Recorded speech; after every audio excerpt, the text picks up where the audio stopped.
All right, we are at Thunder, I think this is Thunder Hill Overlook. So we're starting a section here. This is where got off the last time. Fresh ground was here, and it's gonna rain for 2 days. So we said, and it's gonna be like 30, 40 mile an hour gusts. So I'm like, nah, I'm a fair weather hiker, not doing it. So fresh ground took us to the truck. So we're starting this now. We're going all the way to 60, which is, I think isn't that past the Priest?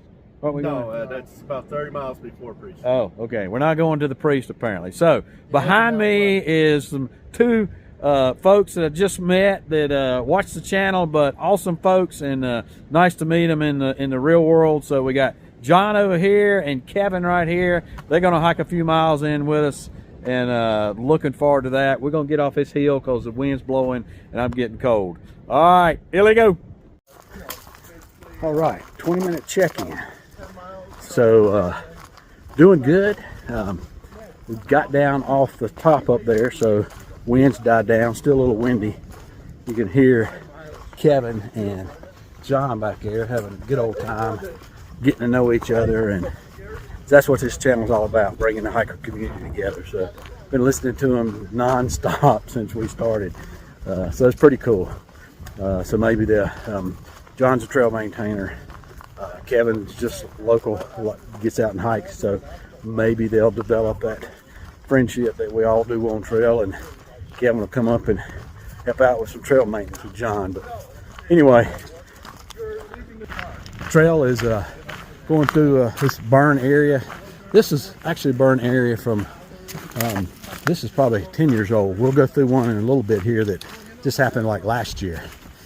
But so far, trail's well maintained, and all this grass is really weird. I asked John about that. You know, I've never really hiked with a trail maintainer, so I asked him, is this grass just volunteer, or do maintainers actually throw seed out? And the answer is, well, what do you think the answer is? Leave a comment down below, and we'll answer that question later on in this series. All right. But leave it, don't cheat and go to the end and then leave it. Leave it right now.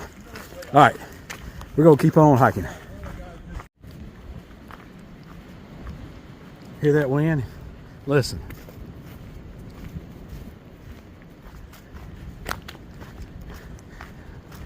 Oh, play me some mountain music like Grandma and Grandpa used to play. Look at that. Still got a view before the leaves came out. Man, love to hear that wind blowing through the trees. Love it. It was really kicking up back there. So the idea today is go probably 10 miles. I got to look at the water sources and how long I want to tote water. There's a camp, I think, at 8, or a water source at 8, and a tent site at 10, I believe. So I'm not much for a 2-mile water carry with I'll be carrying an extra 2 liters in my C-Knock, but that's what you got to do. That's what you got to do. But I got to be looking at some of these stream crossings and see if they're potential water source that's not marked. So they had a ton of rain up here this week, and last night they had a whole lot of rain. Like coming down the parkway, there was a lot of limbs and stuff we were having to go around that was on the parkway in the road. Hadn't got cleaned up yet. So they had a big storm move here. I'm glad I didn't start yesterday like I had originally planned. So I got to be conscious of that and figure that out before I get to that water point. So we'll see. Here's that wind again.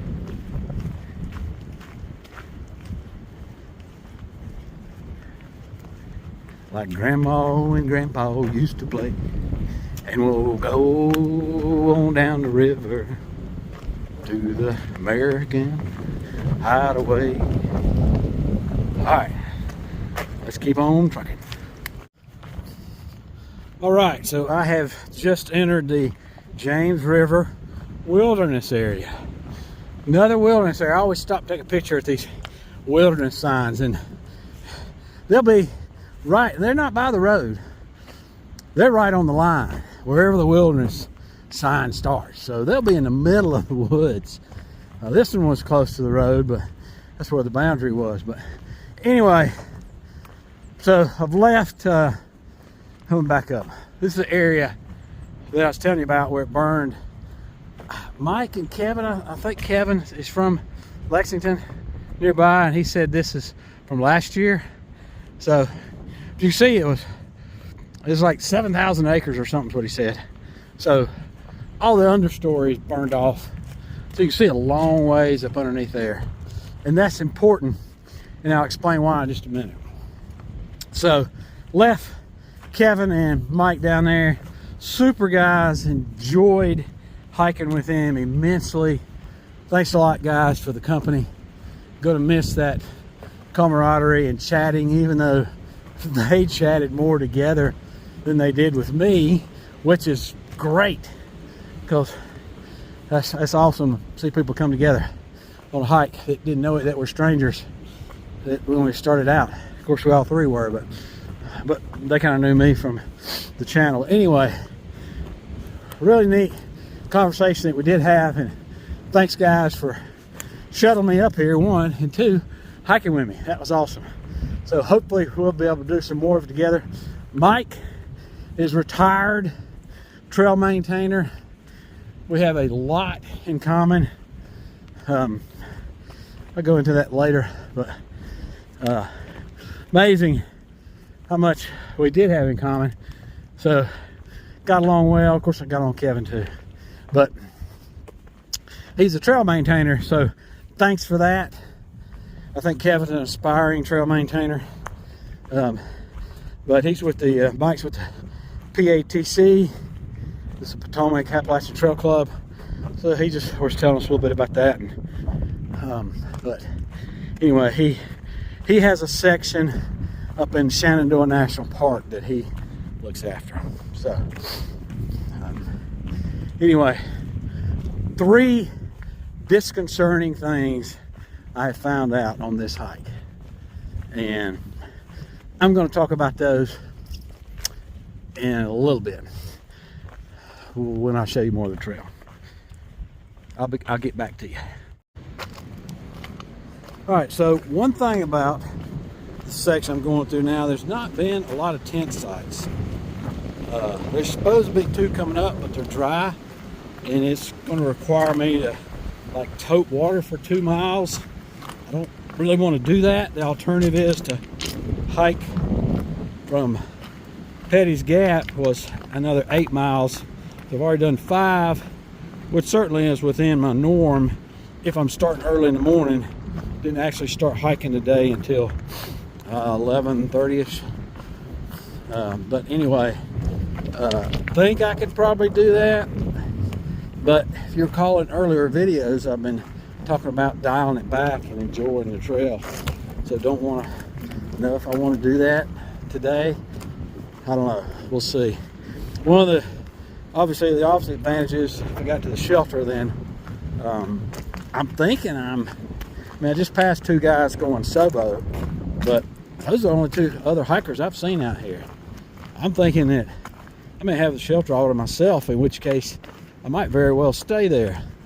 It'd be out of the wind, wouldn't have to put up a tent, and it's supposed to possibility of rain tonight, so then I wouldn't have to put up a wet tent tomorrow. If I was going to be the only one there, and I was pretty sure of that, which if I got there late and there's nobody there, then I can be pretty sure of that, then that would be good. You see I mean, mostly it's been up and down, not a lot of flat spots, and ain't nothing but rock. So tenting here right anywhere is obviously a no-go. And even the few gaps I've seen, it might have a level spot or rocky, so don't know that I can get a stake in. Of course, I guess I could stake it out with rocks, but anyhow, so that's a debate. The cons are, if I go to the campsite, the cons are I got to tote water because it's dry, and don't do as much mileage, so it just leaves more mileage for later.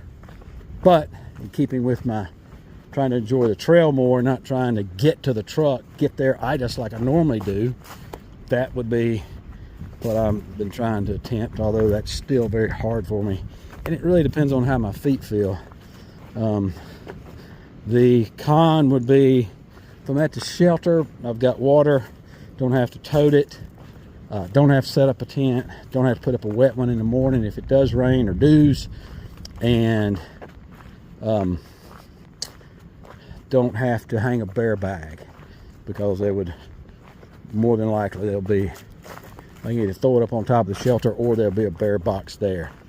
The biggest con is, I suppose, is whether or not I want to do the mileage. I think I've got the daylight, so I'll get down here to the creek, figure that out, and go from there. I think at this point I'm only about 7, maybe 6.5 miles from it, which, I mean, as much daylight I've got, I feel like it's doable. Of course, my plantar fasciitis, my feet, they're just now starting to talk to me, and it's at the point where I can stretch it out and it gets better. So I don't know, we'll make that call down the trail. So concerning item number 1, now for you guys that was just a couple minutes ago when I said that, but for me it's been like an hour and a half. So concerning item number 1, so on the way up here, Mike tells me that tomorrow, I'll tell you what, I'll tell you about that tomorrow, and you'll know why in just a minute. So let me go to the other concerning item number 1. So look on Gut Hooks, and which is far out for you younger folks or people that just got into hiking. That's the app we use. It used to be called Gut Hooks, now it's Far Out. It's always Gut Hooks to me. The Gut Hook says that there are aggressive bears in this area, and they are no joke. All caps, no joke. And there were several other posts. Now they are from last year, they're not from this year. I didn't look on the ATC website about bears, but the simple fact is, unless it's something that's like really recent, they've got bear information up there from years ago. So that's not helpful, because the bear could have been caught, the bears may not be in the area, or there may not be aggressive bear, who knows. But you want the latest information. You don't want information necessarily from two years ago, or even from last year. You'd rather have it about it now. So right now, and there's a means you can report bears on the ATC. I'll leave a link to that down below and a screenshot here of that. But if you do run into bears, they want to know about it, so they can let other people know about it. But in any case, that was a disconcerting item number 1, and that was why I said, hey, the understory's burned out, and so you could see a long way. So I could see a bear coming from a long ways. I don't know what I'd do about it. I guess I'd throw my food back on the ground, or maybe just one bar and start making a pile of rocks. I don't know. But anyhow, so that's kind of what I'm trying to figure out about where I'm gonna stay tonight.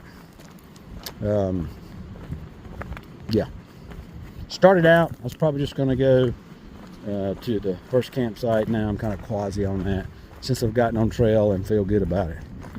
All right, we will Charlie Mike chat with you down trail.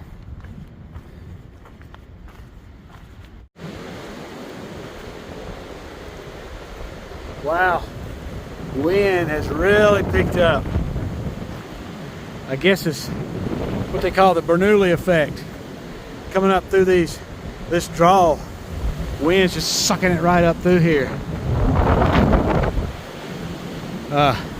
Yeah, so came through here and it's blowing me around. It turned my head around backwards. Anyway, all right, you can hear me over the wind. Here comes somebody. I'll get back to you in a minute. That's smart. I'll tell you why that's smart later. That's part of my concern. All right, anyway, little Bernoulli effect coming up this draw here of the wind. So I have made a decision, not staying at the campsites. I'm hiking to the shelter. So the reason is it's only 5 miles away. I should be there by 6 o'clock. I think I looked at it was about 2 something. So I'm just gonna go for it. There are 2 campsites in between here and there, but I mean, one's at like 3 miles, the other's at half a mile from, one's at 3 miles from here, which I'm way better than that, or got more steam in me than that. And then the other one is like a mile from the shelter. So why dry camp when you can wet camp at the shelter? So that's what I'm gonna do. For some reason everybody's hiking suburb, if I'm going the wrong way or not. But anyhow, I am heading on, and we'll see you up trail. All right, I figured it out. While Virginia has so many slated roofs, it's a gorgeous slate. I'm pretty sure that's what that rock is. But look at all those slabs up through there. That's why Virginia, particularly Colonial Williamsburg and places, has all this, everything is slated roofs, because they had so much of it. And of course a slate roof don't last forever, because rocks last forever, unless they got water or something, or get dropped, or water eroding them or something like that. But anyway, yeah, that's pretty cool. Look how some of them are really thin, like you could cut something open with that. I guess that's why Indians use them for hatchets too, maybe. I don't know. It's kind of brittle though. It's probably too brittle to use as a hatchet or something. Yeah, it just comes apart. But the thicker pieces will make good shingles. And there's a lot of it on that hillside. Okie doke. That is your construction geology lesson. Colonial Williamsburg historical lesson for the day. Probably for the trip. That'll be the only thing, if you learned anything from it, you'll learn on this trip. Well, I had to break it out again. I'm telling you, I'm loving this little section through here. It's very well graded. This is how the AT ought to be graded everywhere. Instead of going straight up through stuff, let's do a gradual climb. This is awesome. And the trail, look at it. It's like walking on a nice gravel road, but it's not as hard as a gravel road. The hardest gravel road I ever been on the trail was the towpath up in Harper's Ferry. When you come off, coming Sobo, I can't remember the name of it now, but you come off those rocks and you're walking the towpath all the way to the Harper's Ferry proper. God, that hurt my feet so bad, but this don't hurt. So this is it's awesome. Very well graded. Been walking on this for a mile or more. Wish they did mile or more. It sounds like a Malamar. I don't even like Malamars, but I'd probably eat one right now. Anyhow, I digress. This is a really good trail, and I gotta tell you, this is a really good time getting into my own headspace, getting away from the matrix. Just, oh yeah, this is King Daddy right here. Loving it. Tomorrow's supposed to be, today was a great day, to be honest with you. Got spit on a few times from the rain, and I think it actually had some hail in it at one point in time, but no big deal, no rain gear, no umbrella, none of that. So anyway, I'm having a good time being out of the matrix and away from the job, that's for sure. And I gotta tell you, I love what I do. It's just right now there's some issues going on with one particular job, and not loving that. Anyway, maybe I'll share later. Maybe not, because the people at that job may be watching. They just use it against me. All right, I'm Charlie Mike up trail, heading toward the shelter, baby. This is the Gunner Ridge campsite. Looks a whole lot different, does on far out. I don't think I could get a stake in the ground here. Way too many rocks. So I'm continuing on, but obviously that was the campsite I was talking about first. So that ain't gonna happen anyway. Devil's Marble Yard. I think that's kind of off trail. All right. Oh, wonder how far Devil's Marble Yard is off. I think it's like a quarter mile off trail or something. But the Petite's Gap, that way, Appalachian Trail is this way, and it doesn't say how far it is, but it's that way. How far it is to the shelter. Figure that out in a minute. I'm gonna go down here just a second, see if this Marble Yard is right over here. I saw something on Gut Hooks where it was worth the 1/10 of a mile off trail, and I've been seeing a geological formation, or basically a rock fall now for a while. I wonder if this is it. If it's right up here, I'm gonna take a look. Not, I'm going back. All right, I think it's just gonna be more of this junk, but I think there's like a whole side of a cliff or what, or a side of a mountain that's cleared off where it ain't nothing but these things right here. But I've seen enough these rocks, and they're not like slate. Some geologist is watching this. If you know what kind of rock these are, I'd be really interested in it. It reminds me of a place up there in Vermud, where a section you walk through, everybody stacked up rocks. I'm curious as to why nobody stacked up rocks through here, but anyhow, the shelter's 3.2, so that's about an hour and a half, and it's 4 o'clock. Way doable. That is where I'm going, and I'm excited about it. So I'm gonna go up here, and I do need to get some water in my water bottle from my other bottle, and then I'm heading on down there. Okie dokie. Well, there's the James River, and it is up big time. Let me get to a place here and we'll focus on it. See if I can get down there on it a little better. Yeah, it's up big time. See how muddy it is. They had a lot of rain up here this week, and a ton of it up here last night.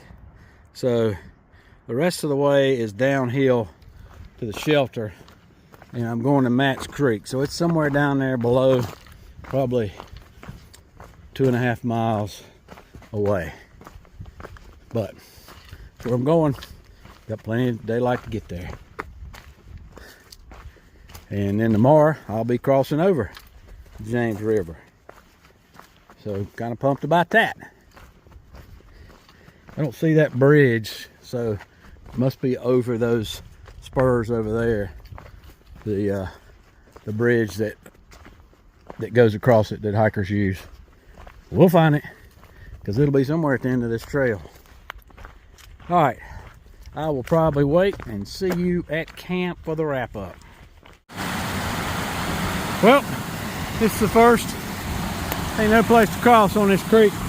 I walked about 1/10 of a mile up that way. There's no way to get across. So, I don't see anything down there. I hadn't gone down there. I'm gonna try to go down there, but you're not gonna get across here with dry feet. So I think what I'm gonna wind up having to do is take my clothes off, or my pants and my shoes, and walk across somewhere where it's shallower. Not so swift water. I'm gonna run down here right quick and see if there's some other place. They need a bridge or something here, high water crossing, but people in hell want ice water. That's where I'm going.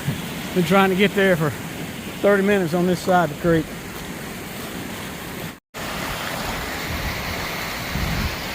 Well, I think I found my old crap moment. We'll see how that works. I'm gonna walk down just a little further. If I don't see something else, I'm gonna try that. I'll let you know how it turns out. Well, I decided to go for it. Somebody's drug that log from up there for that purpose. So Anyway, better than what I had planned to do is strip down and walk across without any pants on. Anyhow, all right, we'll get to the shelter and get set up. All right, so made it across the creek, in the shelter, getting ready to get set up. Thought I'd come check out the privy. I mean, what the heck, right? There's no bear cables here, no bear box. The trees are so tall, there's not any great place to hang a bear bag, so I figured I'd just put it in the privy. I was going to check it out. I get up here to the privy now. Mind you, this is the first I've seen it. The privy's on the opposite side from the campsite. Closed due to problem bear activity. Now that's from 5/12/23, but and then here is just an alert. So what the heck? I mean, why don't they put that on the shelter wall? Or how about this? Put it at the trailhead, the last trailhead coming in here. Something. Because I'm wore out and I'm done. I'm camping here, period. They want me to go another 5.56 miles to some dispersed camping site.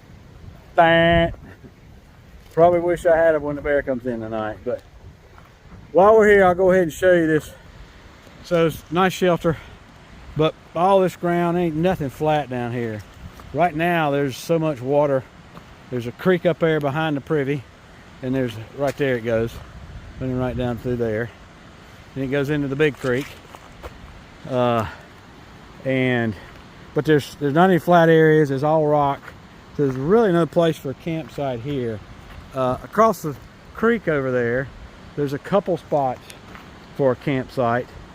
But bear in mind, those are all rocky too, and right now they're all underwater. They've had so much water up here. So it's a shelter no matter what tonight, which maybe I'll have it to myself since it's supposed to be closed anyway. All right, that is it. If I don't see you again either today or ever, appreciate you. We'll chat with you hopefully later. See, no signage says bear closed.